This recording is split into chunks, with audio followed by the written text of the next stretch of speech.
안녕하세요. 인태기입니다. 오늘은 종합소득세 신고 중에서도 근로소득자분들을 위한 신고서 작성을 자세하게 알려드릴게요. 먼저 홈택스에 로그인을 합니다. 로그인할 때 인증서를 사용하면 연말정산 자료를 불러올 수 있어 편리해요. 신고 납부 종합소득세 신고로 들어갑니다. 근로소득자 신고서를 선택할 건데요. 이중근로를 하셨거나 연말정산 때 공제를 못 받은 경우, 종합소득세 T 유형에 해당하는 경우에도 이 신고서를 이용하는 게 좋아요. 근로소득 외에 다른 소득이 있다면 근로소득자용 신고서가 아닌 일반 신고서로 작성하셔야 해요. 프리랜서나 3.3%대는 사업소득, 부동산 임대나 주택임대, 본인의 사업장이 있으신 분들은 근로소득을 다른 소득과 합산해서 신고하셔야 해요. 이미 연말정산을 하셨더라도 말이죠. 이해를 돕기 위해 몇 가지 가정을 할 건데, 우리 인테이가 1년 동안 각각 3천만 원, 4천만 원의 근로소득이 있고 자주 사용되는 모든 항목, 소득공제, 세액공제, 기타 등등을 전부 100만 원으로 입력할게요. 신고서 작성 순서를 간단히 설명하면 1년 동안의 총급여를 모두 입력하고 부양가족에 대한 인적공제, 각종 소득공제와 세액공제를 적용하는 순서로 작성하게 됩니다. 주민등록번호 옆에 조회 버튼을 누르고 인적사항을 작성하는데요. 신고서가 잘못되면 연락을 받을 수 있도록 연락처는 꼭 적어주시는 게 좋습니다. 그 외에 전자메일 정도 적어주고 참고사항들을 확인해 볼게요. 세금 신고할 때 가장 중요한 두 가지는 모든 글씨는 이유가 있으니 꼼꼼히 읽어야 한다는 점과 모든 버튼은 이유가 있으니 한 번씩 눌러보는 게 좋다는 점입니다. 특히 파란 버튼은 꼭 누르세요. 사업소득, 임대소득 등 다른 소득이 있으신 분들은 근로소득자용 신고서가 아닌 일반 신고서를 이용하시라고 되어 있네요. 연말정산 자료가 없으면 직접 입력하고 급여가 변동되었을 경우 각종 공제들도 다시 계산해야 한다네요. 급여 항목으로 가볼게요. 다 입력해도 다음으로 이동하지 않는다면 다시 위로 올라가서 여기 조회 버튼을 눌러주세요. 이 부분이 가장 많이 실수하시는 부분이에요. 다시 급여 입력으로 넘어와서 맨 위로 보시면 급여를 입력할 수 있는데요. 우측 상단에 입력 수정하기를 누릅니다. 인증서로 로그인 하셨다면 근무지별 소득 명세 자료를 클릭해서 내 원천징수 영수증을 불러올 수 있어요. 저는 인증서를 사용하지 않아서 직접 입력할 겁니다. 소득구분은 51번, 원천징수 의무 있는 국내 근로소득을 선택하고 회사 1의 급여 3천만 원을 입력합니다. 그리고 원천징수세에게는 연말정산 했을 시의 결정세액을 적습니다. 이걸 입력하지 않으면 소득세를 2번 내는 게 되니까 꼭 입력해주세요. 등록하기를 누르면 아래에 행 추가가 되고 회사 2에서 받은 4천만 원을 또 입력해줍니다. 마찬가지로 원천징수세액을 입력해주고 등록하기를 누른 다음에 꼭 적용하기를 눌러야 신고서에 반영이 됩니다. 이제 아시겠지만 파란색 버튼은 신고를 하는데 꼭 필요한 필수 버튼이라는 뜻입니다. 적용하기를 누르면 팝업이 닫히면서 신고서에 2개의 급여가 모두 입력됩니다. 총급여는 아까 입력한 급여의 합이고요. 근로소득공제는 자동으로 계산해주고 둘의 차액이 근로소득 금액이 됩니다.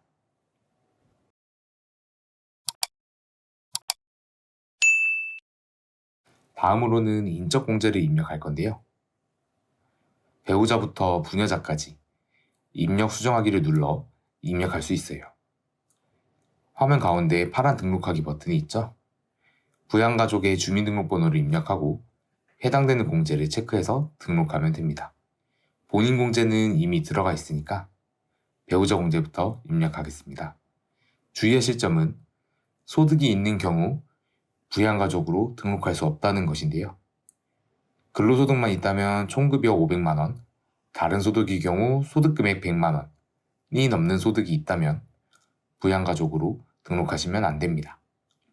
이렇게 입력할 때 팝업창이 나타나서 소득 요건을 충족하는지 물어봐 줍니다.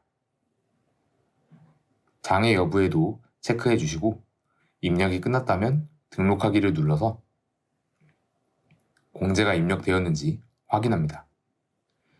배우자 공제는 인당 150만 원이에요. 이어서 부양가족 공제와 70세 이상인 자에 대한 경로우대 공제를 동시에 입력해 볼게요. 부양가족은 위로는 60세 이상, 아래로는 20세 이하만 입력 가능한데요. 70세 이상이실 경우 100만 원을 추가 공제 받을 수 있습니다. 역시나 소득금의 100만 원 이하라는 전제 조건이 붙기 때문에 부모님께서 부동산 양도를 하셨거나 미성년 자녀가 아르바이트를 했다면 소득금액을 꼭 확인하고 입력해 주셔야 합니다. 부양가족 150만 원과 경로우대 100만 원이 입력되었습니다. 다음은 부양가족이 장애가 있다고 가정하고 입력을 해볼 건데요. 장애인은 나이와 관계없이 부양가족으로 넣을 수 있지만 역시나 소득금의 100만 원 조건은 동일하게 적용돼요. 알바나 일을 짧게나마 하셨는데 소득금액이 아슬아슬하게 100만 원을 넘어가서 부양가족 공제가 안 되는 안타까운 상황이 발생하기도 하죠. 팝업 문답창에서 장애인 여부에 열을 체크해 주시면 되고 혹시 모르니 장애인 증명서를 따로 보관해 두는 것이 좋습니다. 장애인 공제는 인당 200만 원입니다. 부녀자 공제와 한부모 공제가 남았는데 부녀자 공제는 배우자나 부양가족이 있는 여성에게 50만 원의 추가 공제를, 한부모 공제는 배우자 없이 자녀만 있는 여성이 100만 원 공제를 받을 수 있어요. 둘 중 하나만 적용할 수 있기 때문에 해당되는 공제 중 큰 값으로 적용해 주세요. 인태기는 배우자를 등록했기 때문에 부녀자 공제로 체크할게요. 이렇게 인적 공제를 다 입력해 보았고요. 다 입력한 후에는 꼭 입력 완료를 눌러주세요.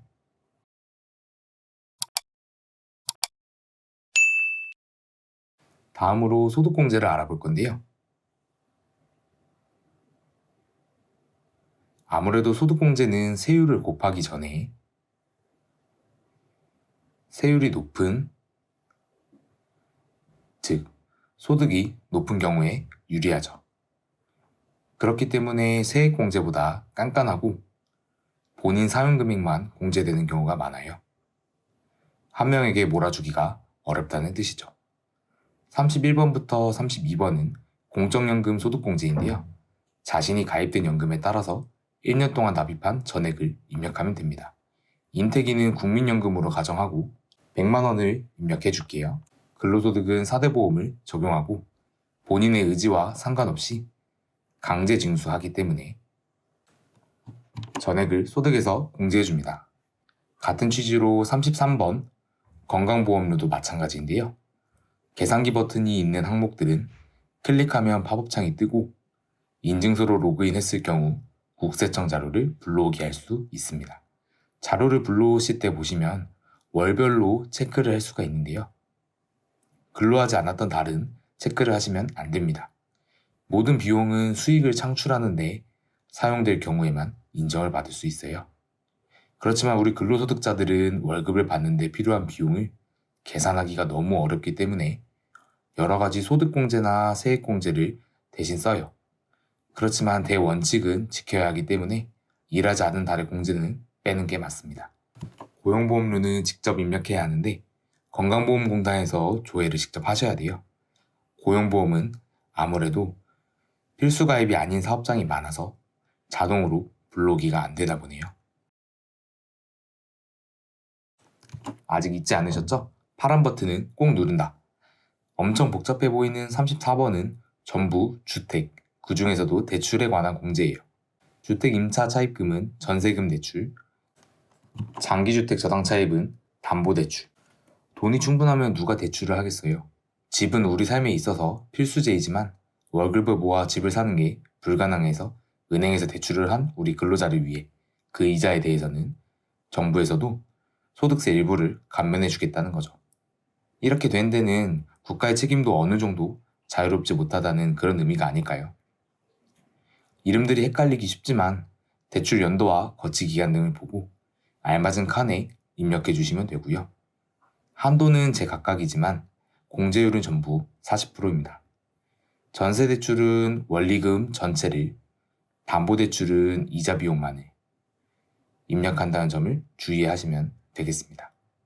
어떤 건지 모르겠다 하시면 인증서로 로그인해서 불러오기를 하는 게 편합니다. 아래 파란 버튼으로 꼭 등록 완료하시고요. 복잡해 보였던 주택자금 공제를 지나고 기부금 2월 공제가 있는데요. 전년도에 한도 초과한 기부금이 있다면 자동으로 입력된다고 알고는 있어요. 아직 한도 초과할 정도로 기부를 한 적은 없어서 실제로 보지는 못했습니다. 지금까지 소득공제 중 국민연금을 뺀 33번에서 35번을 특별소득공제라고 부르는데 이 항목들을 입력했다면 나중에 나올 표준세액공제 13만원을 받을 수 없어요. 물론 그냥 다 넣으면 컴퓨터가 비교해줍니다. 38번은 개인연금저축인데요. 2000년까지 가입한 경우만 해당이라 입력하실 분들은 거의 없을 거예요. 2001년부터는 세액공제로 바뀌었거든요. 이게 아무래도 소득공제로 놔뒀더니 고소득자들이 악용하는 사례가 많아서 저소득자가 유리한 세액공제로 바뀌었죠. 39번은 소기업 소상공인 공제인데 우리가 흔히 노란 우산으로 알고 있는 소상공인 공제회에 납입한 금액이에요. 근로소득인데 웬 소상공인이냐 하실 수도 있을 텐데 이건 소기업 법인 대표분들이 아마 대상이 될 거예요. 40번은 주택마련저축 공제인데요. 모두 하나씩 갖고 있는 주택청약통장, 이게 제도가 3번이나 바뀌어서 공제도 3종류가 있는 모습이고요. 한도는 각각 다르지만 40% 소득공제를 받을 수 있고요. 무주택자만 공제가 가능합니다. 총급여가 7천만 원이 넘어가면 적용이 안 되고 그래서 인태기도 총급여를 7천만 원으로 정하게 된 이유 중에 하나죠. 근로자들은 총급여 7천만 원을 기준으로 받을 수 있는 공제가 확 줄어들기 때문에 갑자기 세금이 많이 나온다고 느끼실 수도 있어요. 우리 인태기는 주택청약통장을 가입했으니까 해당 부분에 100만 원을 입력하고 적용 버튼을 눌러줄게요.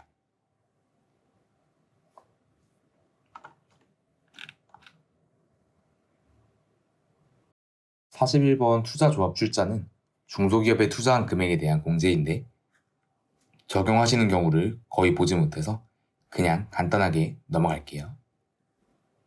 42번은 드디어 대망의 연말정산의 꽃, 신용카드 소득공제입니다.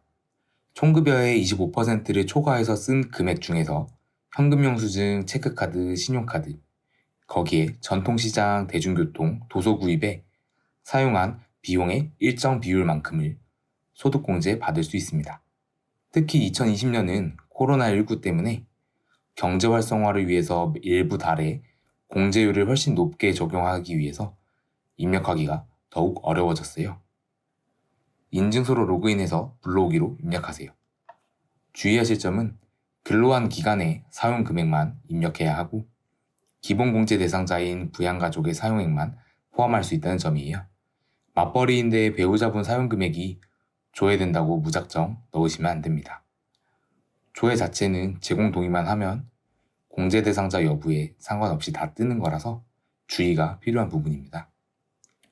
근로소득과 사업소득이 섞여 있다면 4대 보험 적용된 기간만 체크하세요.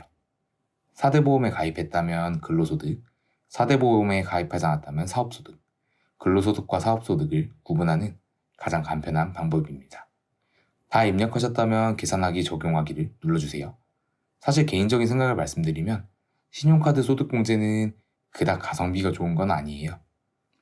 신용카드 소득공제의 취지 자체가 경제 활성화와 더불어 현금 매출 누락을 줄이려는 의도여서 사람이 돈을 벌면 평균적으로 25%를 쓴다고 가정하고 그보다 더 쓴 부분에 대해서만 공제를 해주는 거라 어쩔 수 없는 지출이 있었다면 다행이지만 소득공제를 위해 소비를 늘리려 하셨다면 배보다 배꼽이 더 크기 때문에 그닥 추천하지 않아요. 43번에서 44번은 회사가 우리사주조합이 있거나 정부 지원으로 고용을 유지하는 중소기업일 경우 적용할 수 있는데요. 해당되는 분은 회사에서 미리 알려주시기 때문에 가볍게 넘어갈게요. 이렇게 해서 소득공제가 끝났고 마지막 단계인 세액공제를 알아보도록 할게요.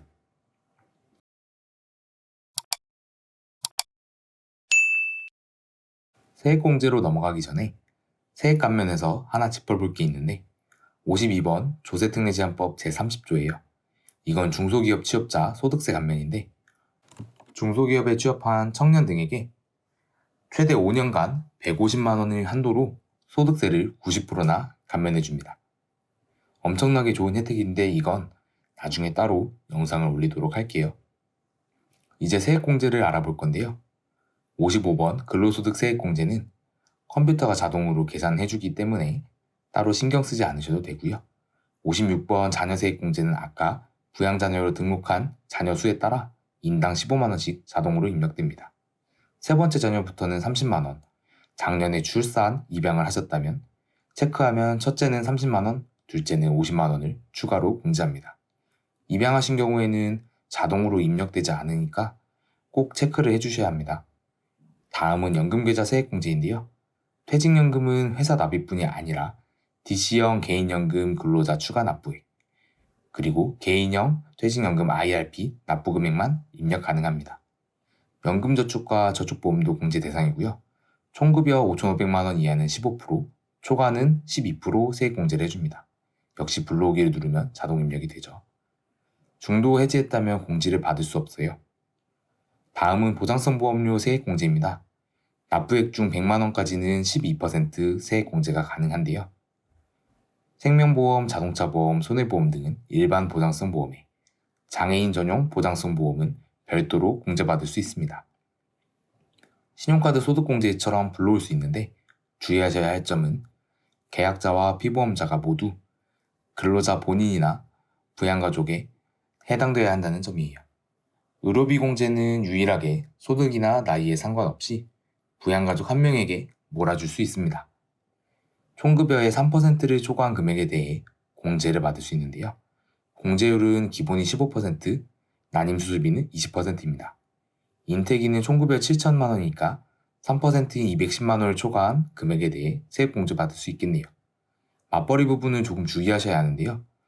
배우자를 위해 지출한 의료비는 서로 공제받을 수 있지만 자녀를 위해 지출한 의료비는 자녀를 부양가족으로 등록한 한 분만 공제받을 수 있습니다.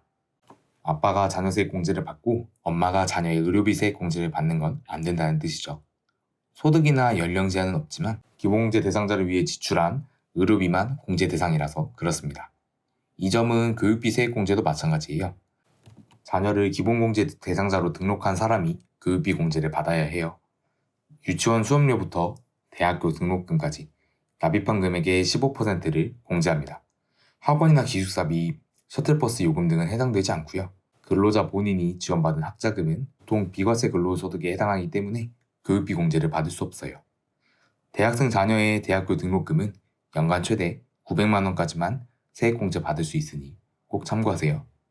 65번 표준세액공제는 33에서 35의 특별소득공제, 60에서 63의 특별세액공제, 그리고 69번 월세액공제. 이 세 가지를 전부 못 받은 경우 13만 원을 공제해줍니다. 여러분은 그냥 다 입력하고 나면 똑똑한 컴퓨터가 알아서 비교해서 넣어줄 거예요. 69번 월세액 세액공제는 총급여 7천만 원 이하 무주택 세대주가 임대차 계약서, 주민등록등본, 월세 이체, 금융증빙까지 제출하면 총급여 5,500만 원 이하는 12%, 이상은 7천만 원까지는 10%를 공제해주는 제도입니다. 임대차 계약서의 주소지와 등본상의 주소지가 일치해야 하고요. 증빙서류는 사진을 찍어서 첨부하면 됩니다.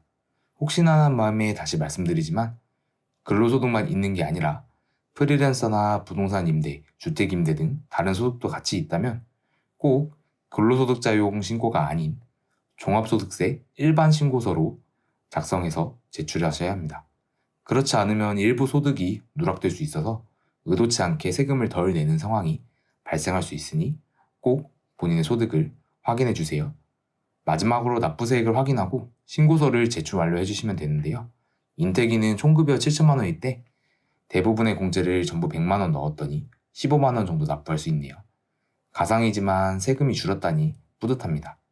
신고서를 제출하면 신고 내역에서 납부서와 가상계좌를 받을 수 있고요.